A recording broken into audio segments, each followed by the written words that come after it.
But on behalf of the Corps of Engineers, I'd like to welcome you to this public meeting, this public hearing. If you would like to speak, you must fill out a speaker card and give it to one of the Corps or the consulting staff at the table in the back as you came in. Many of you picked up those cards. So if you don't have a card and you want one, feel free at any time to go to the back right now and get a card, or raise your hand and we can bring you one. In about 30 minutes, probably a little less than that, my staff will review the speaker request cards received and allocate time based on the number of requests. We've got quite a few requests already, so I will be addressing how much time you have to speak, whether it's on behalf of a group or just individually. But that could lessen by the time we actually start if we continue to get more cards and more of those who want to speak. Now, I'd like to explain a little bit about the role of the Corps of Engineers in this process. Under our federal permit program, the Corps of Engineers is responsible for regulating dredge and fill activities in waters of the United States under Section 404 of the Clean Water Act. Hence, the 404 permit that we often have to issue for projects that are requested to be done, as well as work within Section 10 navigable waterways under the Rivers and Harbors Act. Under these laws and other federal resource related statutes, the Corps evaluates potential impacts that would be caused by the proposed project prior to making a permit decision. In addition to the proposed project, the Corps must determine whether that proposed project is the least environmentally damaging alternative that meets the overall project purpose. In addition, no permit can be granted if we find that the proposal is contrary to the public interest. The public interest determination requires a careful weighing of those factors relevant to the particular project. The project's benefits must be balanced against its reasonably foreseeable detriments. In meeting our regulatory responsibility, the Corps of Engineers is neither a project proponent or opponent. The Corps is also responsible for reviewing all requests to modify, alter, or occupy any existing Corps-constructed public works projects under Section 408 of the Rivers and Harbors Act of 1899. Under these laws, in order for the district to approve any proposed alteration request, it must meet Corps standards and must not be injurious to the public interest or affect the USACE project's ability to meet its congressionally authorized purpose. A typical review under Section 408 requires not only technical analysis, but also NEPA compliance, National Environmental Policy Act compliance. I would say that this particular project will require both a 408 permit as well as a 404 permit. That's accurate, right? As you know, the California Department of Fish and Wildlife in Los Angeles County have applied to our agency, the U.S. Army Corps of Engineers, for permits to restore the Ballona wetlands. The department has applied for the regulatory Section 404 and Section 10 permits. The county, as the local sponsor for the federally constructed Ballona Channel, has applied for the Section 408 permit as well. So that's why both of these agencies are here tonight, and we'll speak here in just a second after I'm complete with my opening comments. While we will be evaluating these permit applications, the proposed project is not a Corps proposal. We are here in a permitting context only.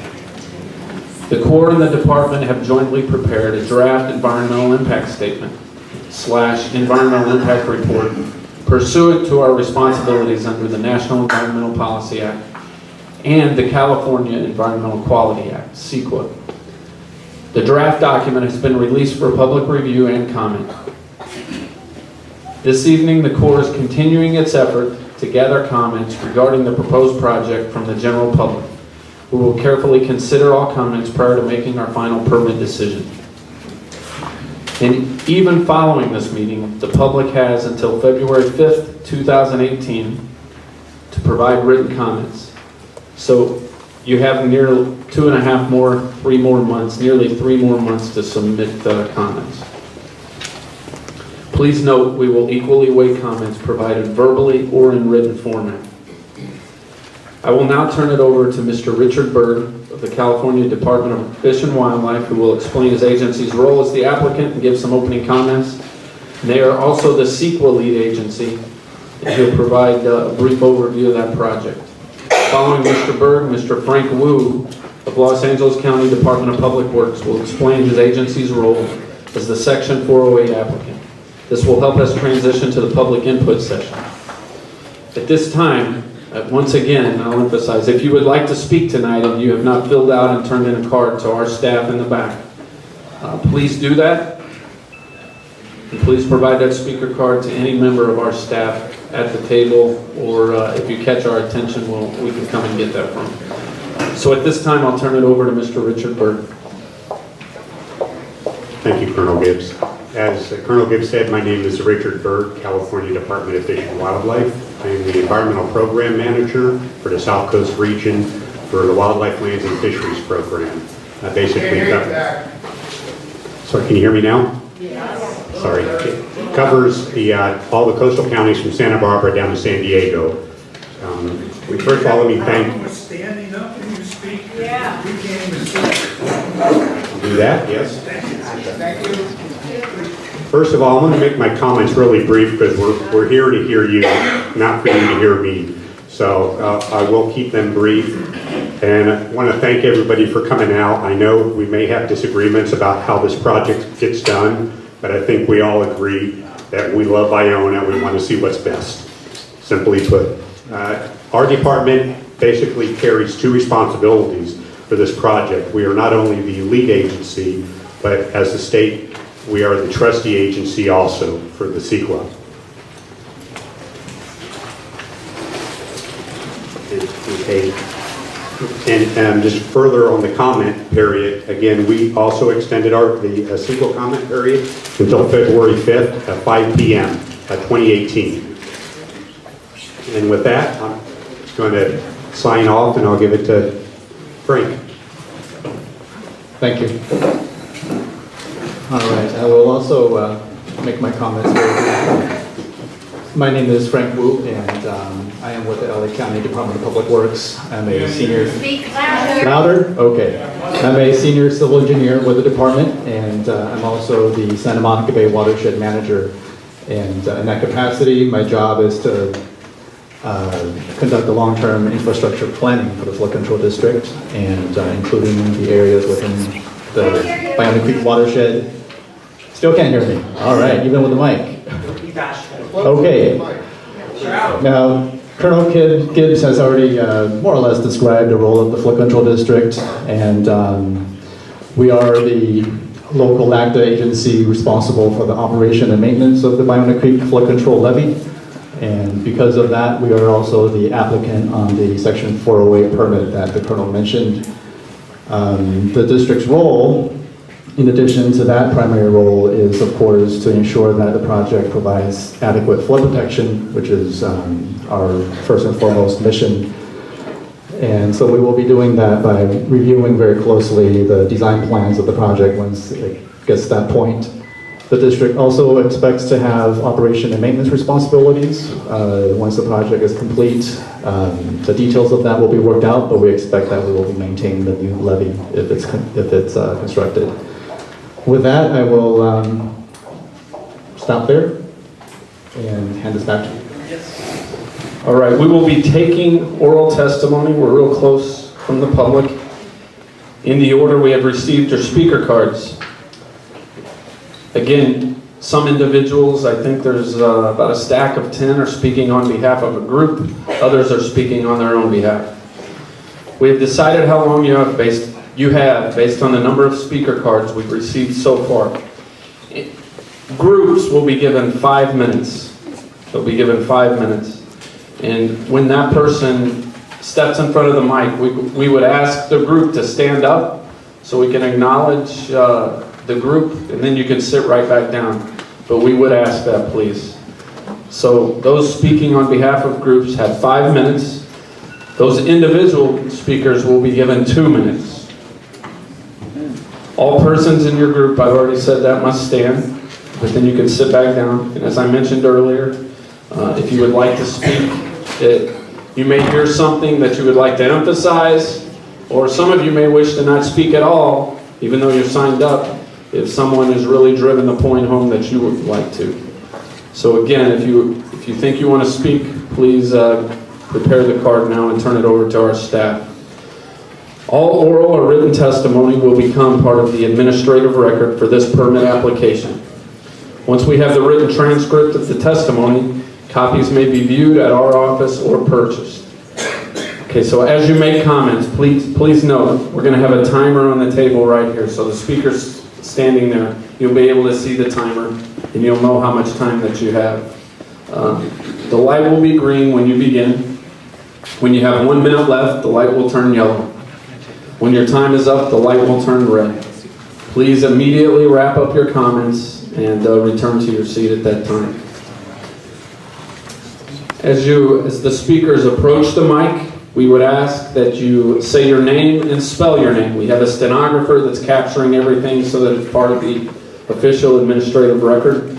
So please spell your name, and I will ask my staff, because some may have longer names than others. It may take a few seconds to spell, that we don't start the timer until the name has been spelled. Once again, I would ask that you please respect these time limits. We're looking at about 2 hours worth of comments as it stands right now. So it's very important that for everyone to be able to speak, that we stick to those time limits. If you speak past the red light, I may have to ask you to step down, and please respect that. I appreciate your cooperation in keeping to your allocated time so the meeting runs smoothly and we can hear all people who wish to speak. Once again, I would emphasize, please respect each other so that all comments can be heard, even if you don't agree with what's being said. I'm sure there will be much that some of you don't agree with that's said, and others that do agree and would like to applaud. That only keeps us from hearing all the words, being able to capture all of those. So please be respectful of each other. Okay, so as we get started, what I'm going to do is I'm going to call the first 3 speakers to the microphone. The first name will approach the microphone, and then we've got 2, so to speak, on deck. And that's going to help the night go a little bit quicker as well. So we've got these 2 chairs on the left side as I'm facing you.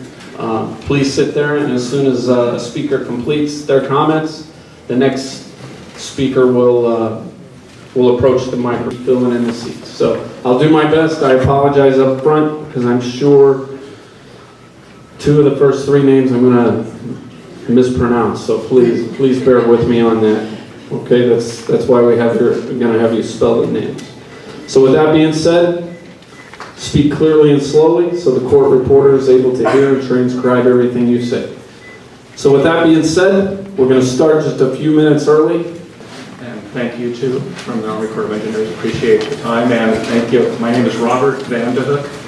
I am president of the Ballona Institute, but I like what Richard Burr of the Department of Fish and Wildlife from the state of California said, that there is one thing we all agree on. I do believe that. We all love Ballona. The no action alternative is the one to choose, because the department has already become the caretaker, steward of it for 10 years now, more than 10 years, I think 15 years now. So during these 15 years, there's been a lot of actions that your department staff have done. I've known all the 3 different former wildlife and environmental scientists, that 5, I think, actually not 3, there's been 5, that have been here in either 2 years, 1 year, 4 years, 4-year terms. And they've all done projects without having an EIR, EIS. And that doesn't make it illegal. They did a brief, no action, they did an environmental assessment internally on the different little projects they're doing, and then they can be approved after getting a coastal commission permit. So lots of activities can happen without having to do an EIR, EIS, and a lot has happened. The County of Los Angeles has been a good neighbor to the state of California and has done small projects without EIRs on vegetation protection in the river. I like to call it the Rio Ballona rather than Ballona Creek, and hold to the Spanish name of the Ballona name. The example is the coyote came back to Ballona in 2008. We have really good photo documentation from photographer Jonathan Coffin and my own field notes that show now that it's 10 years now that the coyote's been here. And having pups, having numerous pups. There's a very robust, mature male, dominant male, and a dominant female coyote, and their offspring are on the edges of the Ballona wetlands waiting for when they might be able to take that space, because that pair will perish or die of old age or be hit by an automobile, God forbid. So there was no EIR or EIS done for bringing back the coyote. And that's where I choose the word recovery to use. The federal government uses the word recovery. They have recovery teams, recovery leader, recovery plans for endangered species. I think that recovery plans are useful for sensitive species, for common species too that are coming back. An endangered species called the El Segundo blue, one of our smallest butterflies, is federally listed and has a recovery plan.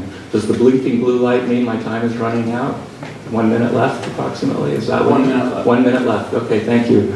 I can no way touch on all the different species. I've just barely done the coyote and the El Segundo blue. There is a rare plant that I've just discovered, but I haven't even shared this with the department, or I've just mentioned it to a journalist. But I will tell you more about this plant in the written comments.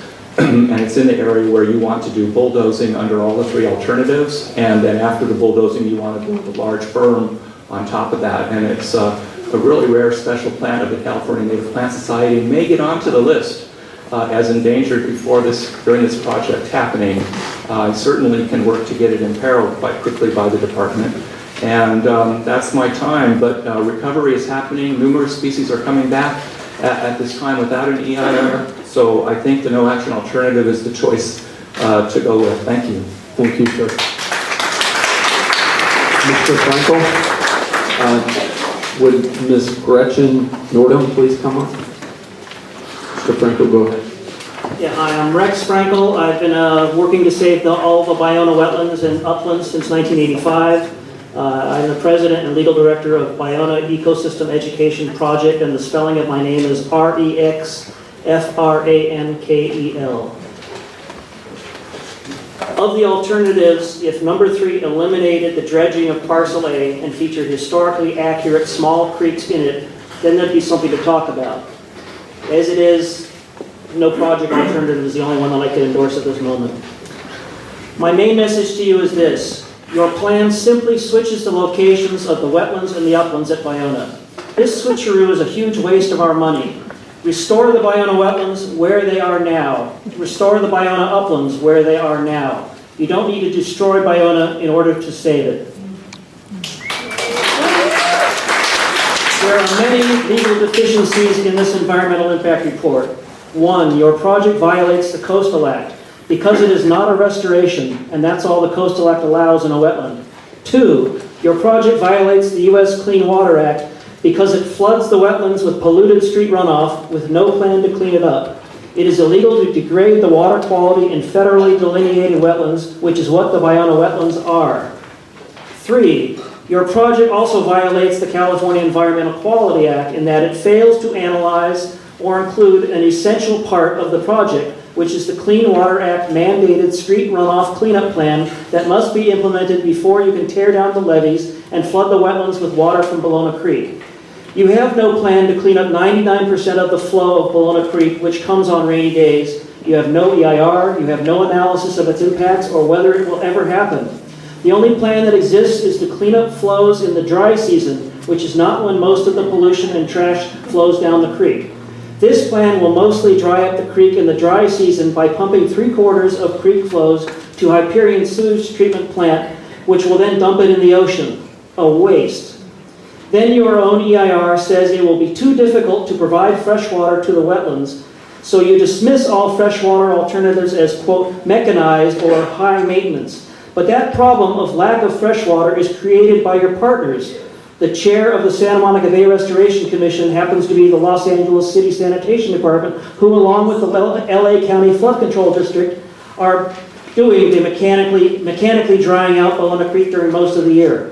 So you dismiss reasonable alternatives by using a straw man argument. You can fix all these legal violations this way.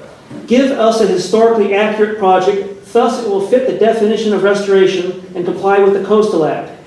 2, don't flood our wetlands with polluted, cruddy Ballona Creek stormwater, which may never be cleaned up. Instead, pipe the clean flows during the dry season from the new Ballona Creek dry season treatment plant, which is being constructed in Culver City, to restore the historical freshwater marshes of the Ballona wetlands. Because you won't be flooding the wetlands with pollution, you won't violate the U.S. Clean Water Act. Because upstream polluted stormwater will not flow into the Ballona wetlands, an upstream rainy season creek water cleanup plan is not an essential part of your project. Thus, you will then not violate CEQA by deferring analysis of what is no longer an essential part of your project. Finally, by leaving most of the land at Ballona where it is, leaving the wetlands where they are now, leaving the uplands where they are now, you will avoid destroying 1,000-year-old archaeological sites or desecrating graves, as the Playa Vista developer discovered on their Discovery Park. What an ironic name. You will avoid evicting the wildlife while engineering firms and their friends heal their wallets at our expense. Listen to the groups who saved over 600 acres when others were willing to let it be paved. This current plan is not bringing back Ballona. Let's actually restore Ballona, not turn it into something it never was. Thank you. Thank you, sir.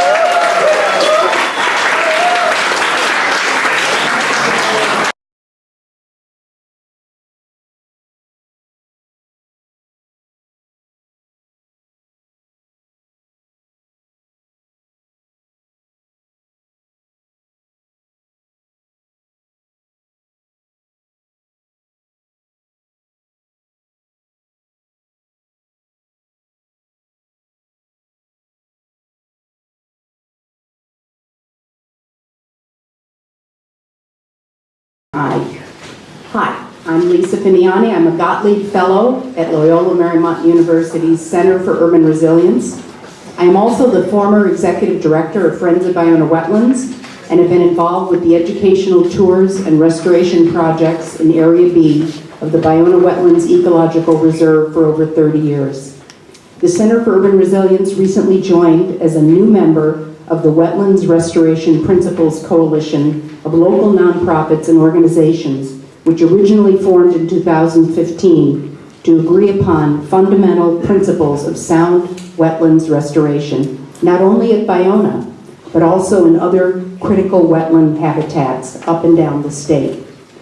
With the successful stabilization of the Ballona tide gates by the Army Corps of Engineers back in the early 1990s, we have seen the Ballona population of the state's endangered Belding savanna sparrow rise from a dozen birds in 2009 to nearly 100 in 2015. I have reports from 2 experts on the Beldings to submit tonight. The hope was that more acreage of a habitat suited to the Beldings would be created in the more degraded areas of the ecological reserve, like Area A, when the restoration was to occur, to allow for the population to increase even more. In reviewing Alternative 1, we would like to see benchmark goals established in the creation of new habitat in Area A before altering the existing nesting habitat in Area B. The Belding savanna sparrow is a bellwether bird that represents a whole suite of other desirable wetland bird species we would like to see continue to thrive in the Ballona wetlands. For example, the stabilization of the pickleweed habitat in Area B has also attracted wintering flocks of western meadowlarks, a species we would like to see continue wintering at Ballona. Even better would be for the habitat to be created for the meadowlarks to nest, as well as reestablishment of suitable habitat for other birds that have been extirpated from the wetlands over the decades of degradation, such as the burrowing owl, loggerhead shrike, and white-tailed kite. Thank you. Thank you, ma'am. Hi, I'm Gretchen Nordham, and I'm not a scientist. I'm just a local resident of Playa del Rey, and I'm a fan of the birds. So I'm speaking for the birds tonight. I'm speaking for the owls. I'm speaking for the Great Blue Heron Rookery. I'm speaking for the egrets, and one of my personal favorites, the plovers. The plovers are these darling little birds that dart around on long legs, and I see them when I'm riding my bike along the bike path on the earthen berm, and they congregate in big flocks, and they dash back and forth, and they're darling. So when I think about restoring the wetlands, I wonder, how can bulldozing the wetlands be the right thing to do? With so many species and individual sentient beings living there, how will the environmental impact consider each of them? In addition to the birds, there are currently many animals living in the wetlands, like these tiny little super cute gray ground squirrels, and they are probably also food for the coyotes. I don't know how those little ground squirrels can stand up to a bulldozer, and all the other little animals that live underneath the ground. So what I understand is that the project proponents say they want to remove the concrete channels and replace them with earthen levees. But the fact is that the levees west of Lincoln are already earthen levees. They're not made of concrete. And that is why so many native marsh grasses grow there. And that's why it's a great place for the little plovers and the egrets and the blue heron rookeries. There's babies in there, very, very cool. And other animal communities live there. The levees continue to be an important place for all of the shorebirds, like the egrets, the great blue herons, even water birds like brown pelicans, which is a big thrill to me because I'm from a different part of the country where I'd never seen a pelican before. And you see them flying in these very cool formations that someone told me that's a squadron of pelicans. And I thought that was so apt and very cool. And I do see them often along the shore there. Even the 100 building savanna sparrows are awesome. And yes, my darling little plovers. So I'm just saying that it makes no sense to me to bulldoze the animals and the habitat that is already there. I do think the wetlands perhaps need more fresh water, but they don't need to be flooded with salt water, and they certainly don't need to be bulldozed. Thank you. Thank you. Honorable Colonel, thank you for being here. I'm really glad to see you here. Our Congress member has been working to try and get a meeting with you, with those of us who are leaders of the coalition called Protect Ballona Wetlands and Wildlife. And we would very much like to do that at some point with our Congressmember Liu. And I'm sure Congressmember Waters, who actually has half of the wetlands area, would love to have someone there too. The reason is, we've heard that there were actually some big concerns in the Corps which held this project up for some time, and we'd like to know in more detail from some of your engineers what some of those concerns are and how they were resolved, etc. But you know, I keep seeing this new phrase that those who want to do this project are saying, bring back Ballona. And you know what? Ballona's back. Ballona is here. Reminds me of Make America Great Again. America's here. I mean, Ballona is here. And if you would look at Jonathan Coffin's Flickr page and look at all of the amazing photos of wildlife that he has taken over the last 10 years out there, you could in no way say or conclude that only 8% of the wetlands are even semi-functioning. That's what they're saying. It's just not true. And that's because there's a kind of a miscommunication or misunderstanding of what the Ballona Wetlands Ecological Reserve is. It's a mosaic of different habitats. And ecological reserves are not necessarily all wetlands, and they're not all the same kinds of wetlands.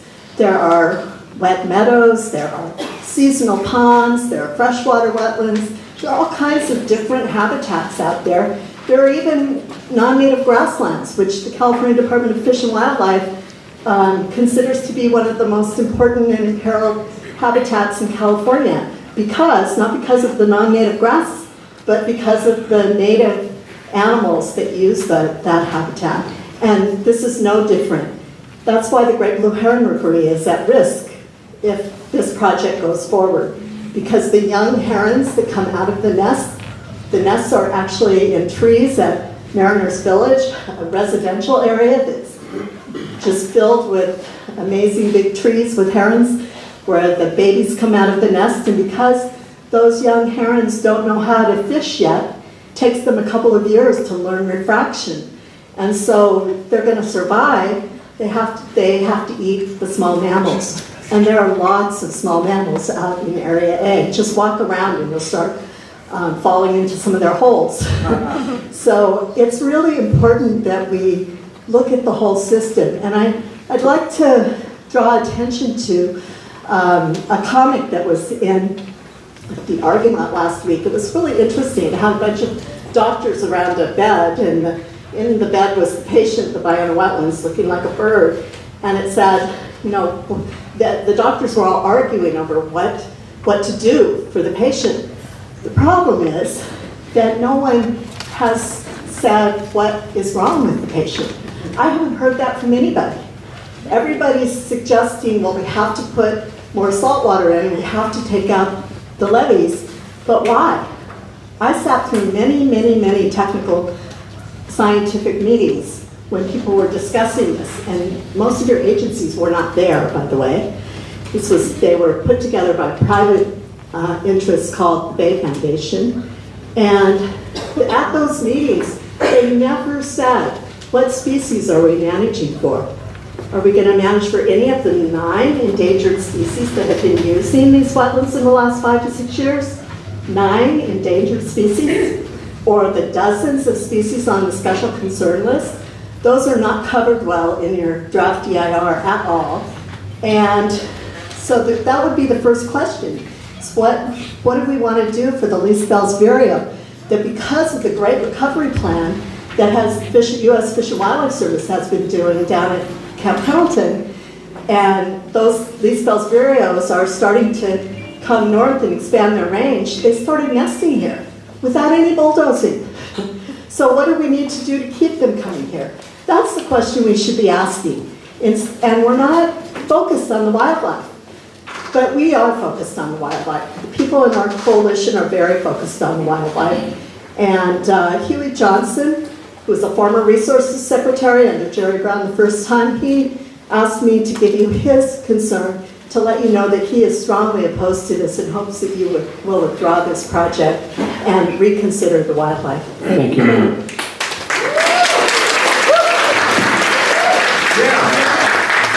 I'm Walter Lamb, the Ballona Wetlands Land Trust. We've been around since 1994, working to protect this ecosystem from encroachment. The first thing I would like to say is for everybody to take just a second to look around the room and see how packed it is, regardless of who wants alternative X and who wants alternative Y. This is a great showing, and I hope that the one takeaway that everyone leaves with tonight is this is a really important ecosystem, and it's a really beloved ecosystem by the public. So I'm really thrilled just to see the turnout generally. In terms of the draft AR, I also want to say I know a lot of work went into it. I mean, it's obviously been a long time. It's 8,000 pages. Clearly, there was a lot of effort. The California Environmental Quality Act, however, is a self-regulating statute that has certain criteria that have to be met. And we just objectively, our opinion is that those criteria have not been met. We have not formed an opinion yet as to what alternative we will or won't support. And we had expected this draft AR to provide a little bit more of an informational basis that we could really do sort of a weighing of the pros and the cons of the different alternatives. And we don't find that that's there. Specifically, under the current plan, on page 216 of the draft AR, Ballona Wetlands Ecological Reserve would become the first ecological reserve in the state to get a 3-story parking garage. And I've never in my life parked in a parking garage and taken an elevator down to the first floor to go hiking. So there's, again, just to stress, 138 ecological reserves across the state, not one has a 3-story parking garage. It's right there on page 216. It's in all 3 alternatives. And I'm a little disappointed to not hear more of the other groups speak up about that. That's something that we think is going to prevent this draft AR from becoming a final AR without revision. And I want to say it's not just the garage itself. The 2+ acres of existing paved parking was always intended to be temporary. The coastal development permit was, I think, given in 1988, and it was for approximately 5 years. So it's safe to say that that's well past its expiration date. We, I think, hopefully all the environmental groups agree that this ecosystem is already too fragmented and too encroached upon. We don't have the luxury of giving away 2 acres to parking, which, by the way, is for the commercial businesses across the street and also some unrelated county agencies. So we need that land back. That's one thing I would say. I also think, again, without getting into the alternatives, because we haven't made a decision yet, it strikes us that 1, 2, and 3 is kind of like chocolate chip, and double chocolate fudge. And it's okay if you love chocolate. But what everyone needs to know is nobody's going to be eating any ice cream until this draft EIR is able to withstand a challenge. And again, CEQA is a self-governing statute. I know people say, oh, there's too much litigation. If we didn't have litigation related to CEQA in this state, we would have no CEQA, like the California Environmental Quality Act. So I would ask folks to think about that also. The other thing I want to say is I'm a little concerned by this sort of American Idol approach to this, right? We have till February 5th, and thank you for the extension, to really delve into this and study. And I've been concerned by what comes across to me as sort of a commercial product launch. This isn't text, more people text 002 for alternative X or 003 for alternative Y. That's not how this works. So let's all get together, and if you're wearing a blue shirt, get together with somebody wearing, by the way, my green shirt is blank. It was a fashion choice, not a, I'm not with the bride or the groom tonight.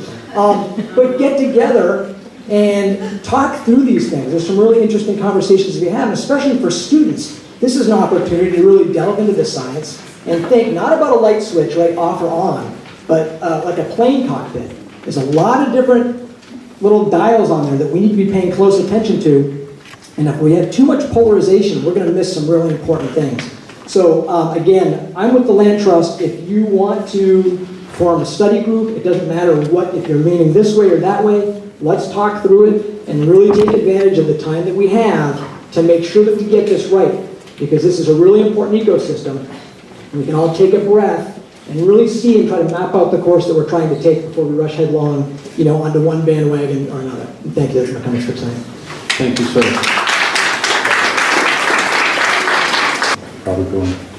I'm tribal chair of the Gabrielino Tongva Indians of California.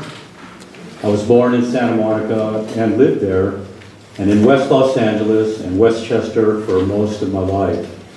I have many ties to the land on which this project will take place. Thank you for the opportunity to speak about your proposed project regarding the 2 locations on your site that you have determined requires Native participation. LAN 54, or South Area C, on one of your maps states that the soil from 3 to 10 feet is field and therefore sterile. In 2002, I was appointed as the most likely descendant from the Native American Heritage Commission to take care of the human remains uncovered at approximately 2 feet from the surface.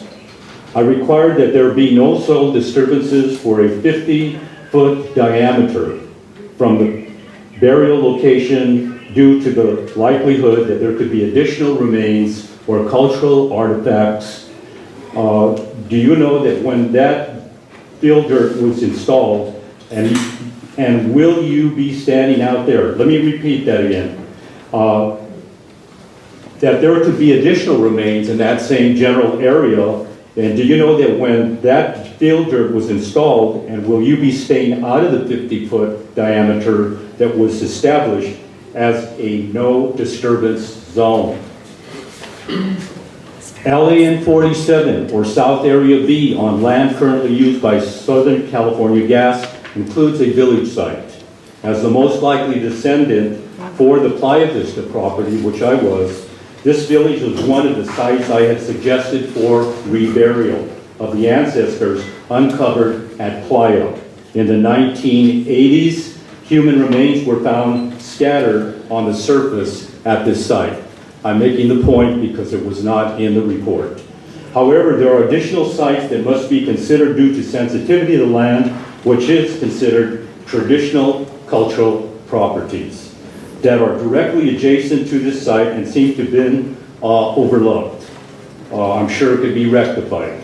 LAN 62, adjacent to the boundary of Southeast Area B, a member of the Lopez family that owned land nearby and close friends to our family observed pot hunters digging up artifacts out of the area west of Lincoln in 1946 and loading them into boxes. At a much later date, I was appointed the most likely descendant for this area. Playa Vista, or the village of Quashnock, where my grandmother, 3 generations removed, lived and may well have been buried there, is directly across Lincoln Boulevard from the wetlands. I was appointed the most likely descendant for the reburial of remains found on that site.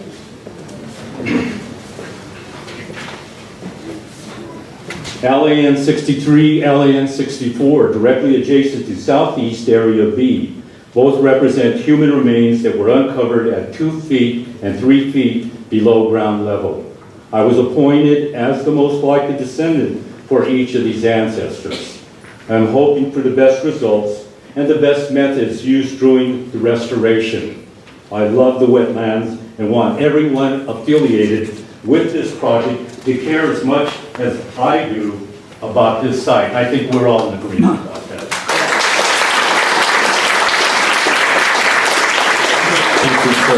I have a PhD and I have been a restoration ecologist for the past 27 years. I'm representing the Los Angeles Audubon Society. Margot Griswold, sorry. I would also say I'm a past president of the Society for Ecological Restoration, California. And under the definitions of restoration, none of the alternatives presented is in fact a restoration, nor a revitalization, nor even an enhancement. They are all creation, and that's not restoration. Because the project description is so narrowly drawn, I think it's a CEQA issue, that only an estuarine full tidal system will fit the project description, which requires creation, as this was not in the recent past a full tidal wetland. And to my point, we have brought this up time and again over the last 5 years. There's recent science to suggest, but is ignored, in the historical ecology of the Ballona watershed, in the modeling for Central and Southern California estuarine systems in deposition, and in recent work in from Bolsa Chica south of San Diego on what the state of coastal wetlands were over the last 100 years and what they are now. So coastal wetlands, as many of us in the room know, do not mean full tidal wetlands. There are many types of coastal wetlands. From Bolsa Chica down to San Diego Bay, they've systematically been reworked to be full tidal wetlands. They weren't before, but they are now. We have lost mainly salt pan habitat and brackish marsh, as well as freshwater marsh. The least loss was full tidal wetlands. However, in restoration, what is the most we've gained? Full tidal wetlands, and have homogenized the entire south coast. I would beg you to consider a more elegant plan for Ballona, to not homogenize Ballona into full tidal wetlands, to build berms, as Russ Frankel eloquently put it. Am I up? You're up, ma'am. Okay, well, let's restore Ballona. Thank you, Dr.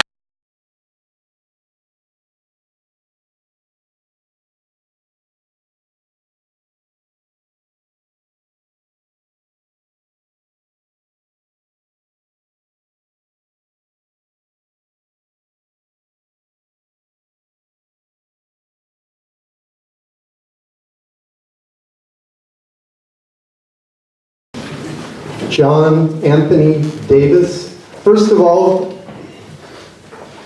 the Ballona wetlands are a freshwater environment, as can be seen from the historical photograph. This is not saltwater.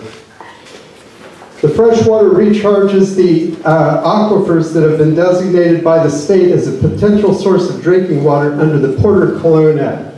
People cannot drink saltwater in an emergency. You're not allowed to do this. It's a violation of Porter-Cologne. Ballona is not and was not filled with salt water. Colonel Gibbs, as you well know, this project is within the geographic scope of an existing project authorized under Public Law 780, House Document 389. And it's impermissible for you to do this without first consulting Congress, as the Congress did request.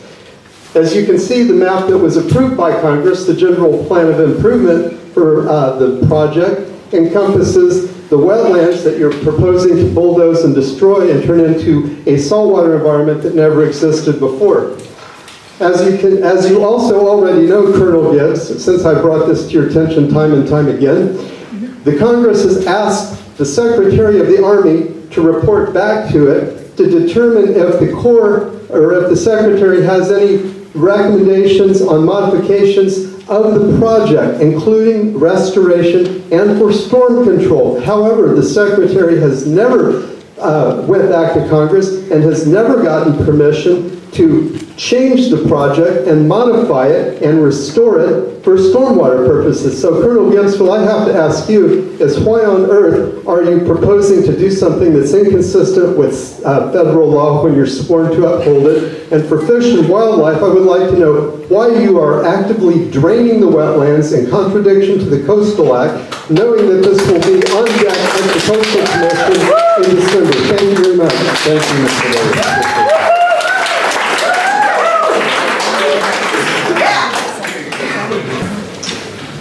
I am David DeLange.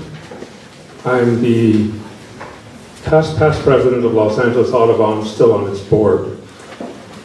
This report fails to analyze or even disclose alternative 1 and 2's most significant tsunami risks. First risk, the proposed black-colored levee you see along Culver Boulevard, itself in yellow, creates a tsunami bottleneck because of the nearby Playa del Rey bluffs, around only 250 feet away. A tsunami of size would gather relentlessly in huge rising volumes along the west-looking bluffs and escape through this low-lying choke point, deluging Culver Boulevard, the designated tsunami escape route. Tsunami expert J.R. Wiggins, in his oft-cited LA City tsunami study, tells us that there's statistically a 100% probability of a 9.6-foot tsunami hitting Ballona during the next 100 years. It's not if, it's when. Second, the report neither analyzes nor discloses the more specific effects of tsunamis created by nearby earthquakes, for example, along the Santa Monica Bay faults. The possibly resulting liquefaction caused by the shaking could cause the sinking of this levee here, along which people will be escaping if there's a tsunami on the pedestrian and bicycle pathways. The stronger the levee is made by heavy armoring materials, the greater will be its fall. And then sea rise has never been added to the analysis of these two problems I've just indicated. It amplifies the problem. I walked the desolation of Sendai, Japan in 2012. You don't need a weatherman to know which way the wind blows. Thank you, sir.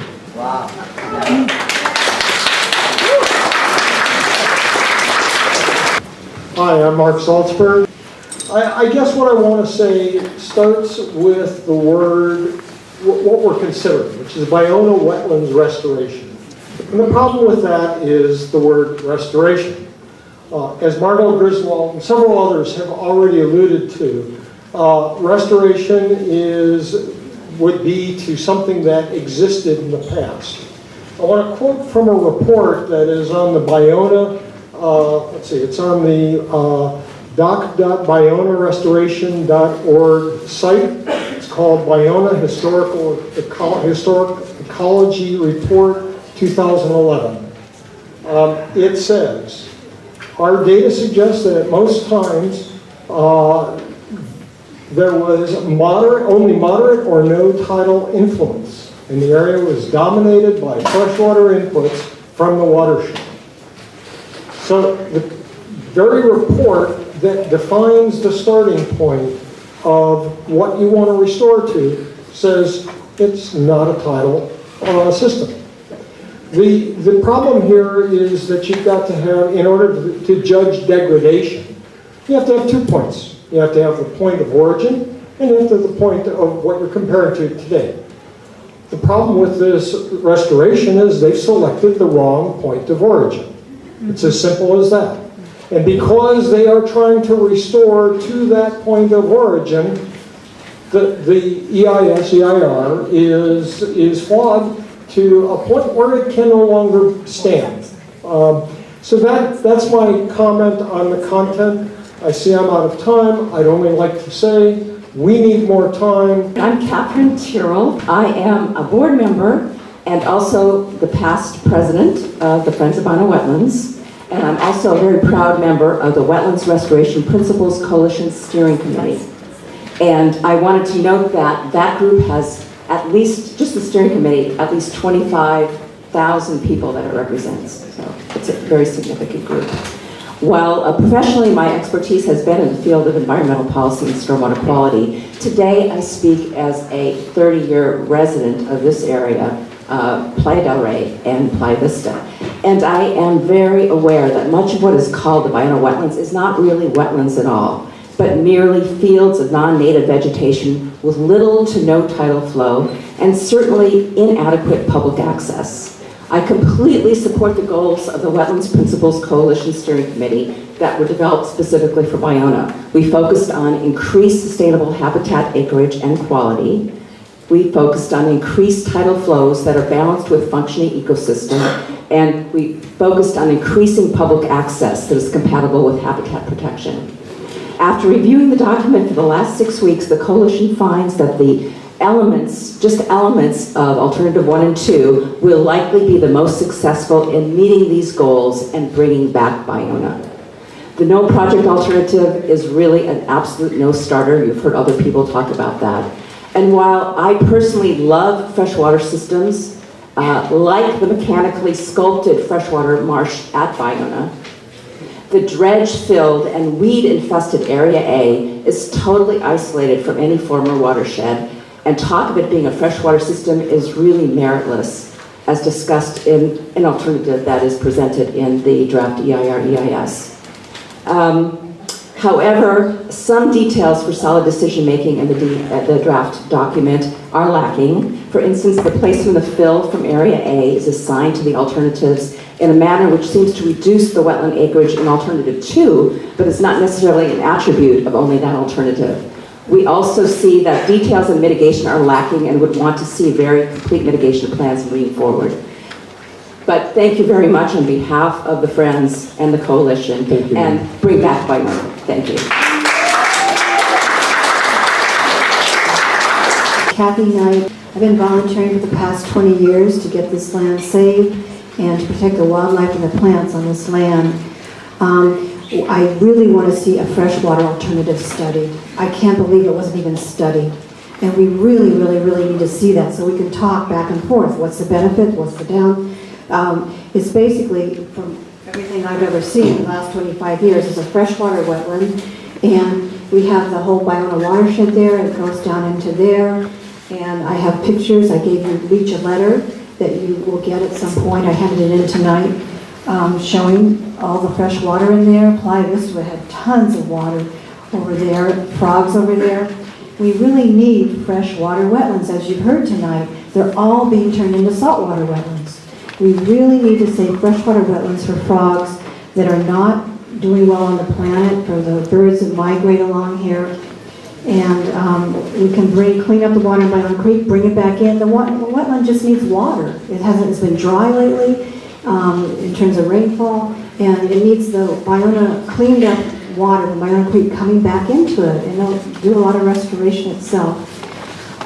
Also, we don't want to see I don't want to see bulldozing. It's killing a lot of the wildlife. The California Department of Fish and Wildlife has life at the end of it. I don't want to see animals killed. And also, there needs to be a hydrology study. I've been told that Playa Vista is pumping a lot of water out daily, and it's just going into the ocean. How much water is being pumped out, and why isn't that water going back into the wetlands?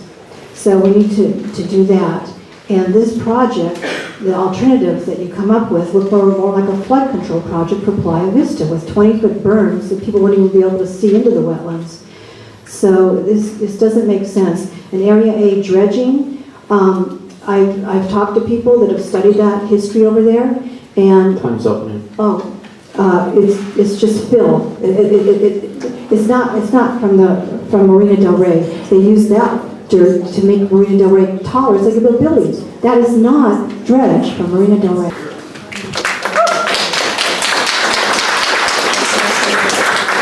My name is Ben Hamilton, and I am a biologist, have been all my life. My father took me out when I was 2.5, 3 years old, barely walking, to show me the Pacific Flyway when half of the sky in the east would turn black every morning for 3 or 4 hours. And that was 5 miles east of Paso Robles. We have not discussed economics here, but an important part of the economics of this area is ecotourism. I brought that up at a meeting today at 1 o'clock with one of the people that is contributing to this, and it's an important issue.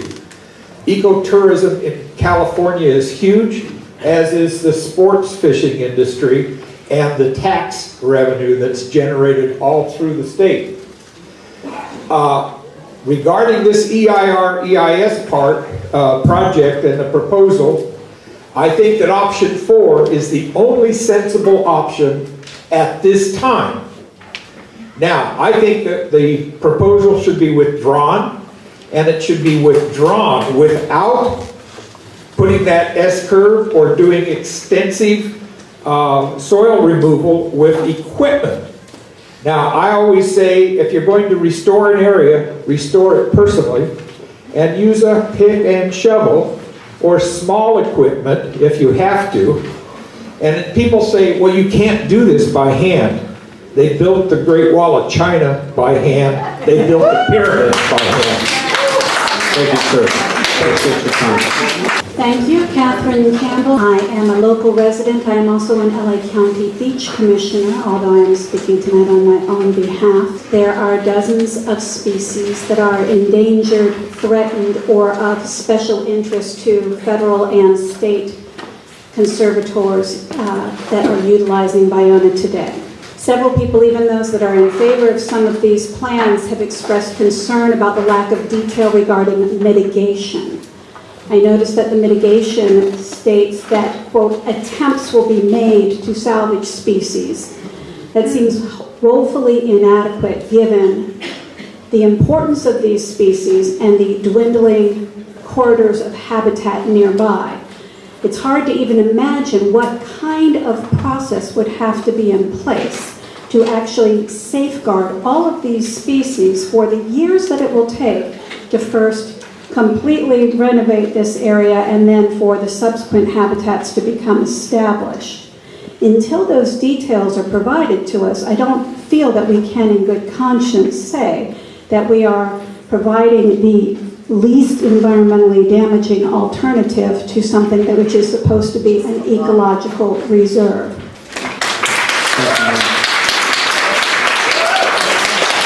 My name is Jackson Garland. It's JACKSONGARLAND. And while today is my 16th birthday, I am here to share something much more important to me, you, and the environment: the slow destruction of Ballona wetlands. The wildlife and lands in Ballona wetlands must be protected. We do not live in this land, the birds of Ballona do. We already have too many stories about people losing their homes due to natural disasters. We can't let this happen to animals that live there. At least humans have the ability to rebuild or move to a motel, but once animal habitat is destroyed, they have nowhere else to go. Just like Oxford Lagoon, there was a restoration project. The government decides to remove any non-native trees because they claim that the trees were diseased. Those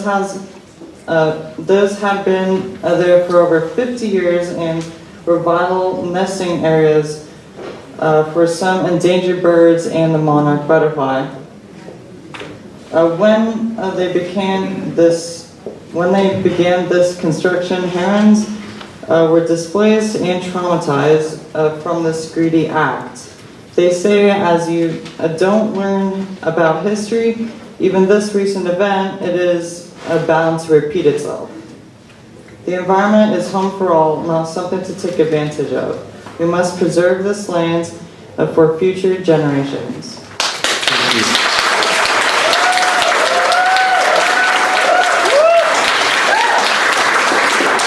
I'd also like to give you some pictures of birds that live in the Ballona wetlands. My name is Patricia McPherson. I'm president of Grassroots Coalition. And I would like to say that we are in support of all of the groups that are here tonight wearing the green shirts. I'd like to let you know that,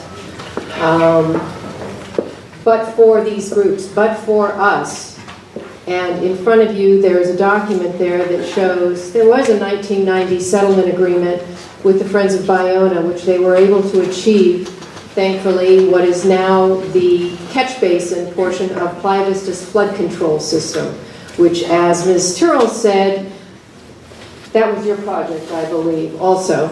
And she does work and has worked for Playa Capital, which I'm sure all of you are very aware of how political, highly politicized this site. It's a wonderful community. Thank you. Excuse me, please don't interrupt.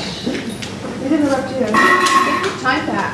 Could I, yeah, Take your take the time back? Please take some 10 seconds. Go ahead, please. Ladies and gentlemen, please. Ma'am, go ahead. All right. But for us, this land wouldn't be up for restoration in the first place. Because building and safety, because of the gas issues that we unveiled there, they learned that this area had huge volumes of underground oil field gas and SoCal gas operation problems there. Building and safety stated that nothing could be developed residentially west of Lincoln Boulevard. And that is why we have this land. Area C was done in a land swap, and I thank the Friends for the catch basin, but the rest of this is because of these people that are here, and we have donated our time. Ballona, got started in this, the Army Corps got started in this, by the way, I am 5 minutes, I believe, I am an organization. The Army Corps got started in this back in 2005. It was supposed to follow an iterative process, which meant look at all the reasonable alternatives. Here we have Ballona Wetlands is a predominantly seasonal freshwater wetlands. And Margot Griswold and other scientists that have come up here, we've already had the evidence proven through the studies paid for with public bond money to show that that is the history of this area. So when the Army Corps now From the 2005 to the 2012 process, which I would like to see an audit done of that, because I've seen the documents from the closeout, and the closeout doesn't match anything having to do with Ballona for many of those documents. Number two, when the Corps got involved, as you said tonight, you got involved in a permit process only. It was dropped out. And why were you dropped out? I've seen the internal emails, because unfortunately, instead of doing what the bonds asked for and told us we would get, was lots of meetings to be able to have cross-communication, to be able to dialogue with all of you. We never had that. We've had instead to use PRAs, Public Record Act requests, Freedom of Information Act requests, in order to get any information. I have the documentation of the Coastal Conservancy, the contracts that specifically say it has to be estuarine gold. That is not an iterative process. That's a predetermined goal. And the start of the Army Corps' information was all based on the private business, the Bay Foundation's documents provided to you, that the county didn't even get involved in this with the Santa Monica Bay Restoration Commission as it was supposed to be, because the commission didn't even know that it was involved in this. So the whole WERDA process is fraudulent at this point. I want to go back on a couple of things, because I am totally off script here, but I want to remind you, House Document 389, you know exactly what I'm talking about, talks about Marina Del Rey, 34 million cubic yards were slurried along 5.5 miles of coastline from El Segundo to Ocean Park to widen the beach 500 feet. The Del Rey harbor maps show part of that 34 million to create the actual moles that everything is built on there now. The idea, and Area A is in the front of that document that I just gave you.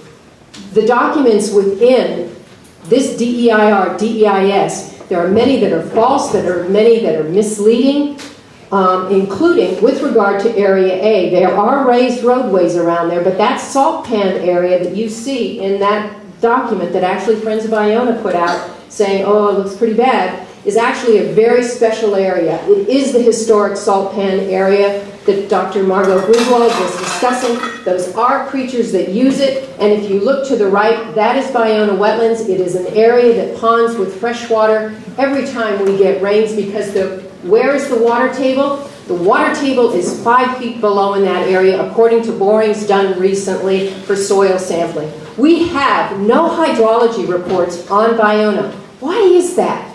Could it be because Playa Vista needs to de-water in order to get rid of all of the water? And if you dig this land out, it will cause a drain.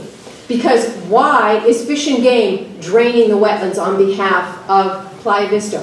Why is Fish and Game allowing Playa Vista to divert all of the groundwaters that historically flow to Playa Vista? Thank you, ma'am. Thank you.